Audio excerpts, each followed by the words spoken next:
Hey! Massage xóa apa? Ông mời nghe câu xin lắm. Khoai ngon.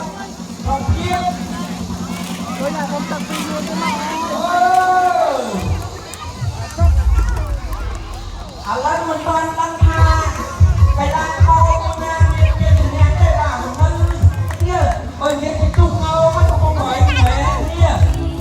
Mình toàn tha ngang to đây.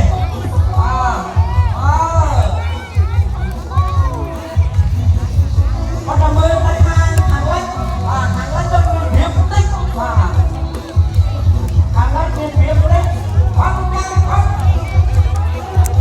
không hàng lách trên hiệp hình tên rồi nó tốt hàng lách dạ tôi nghe một hàng lách không lại này không ăn quân mà nghĩ con thì không đâu.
Bây giờ đó. Rồi vào bình yên đó, bóng đảo lên.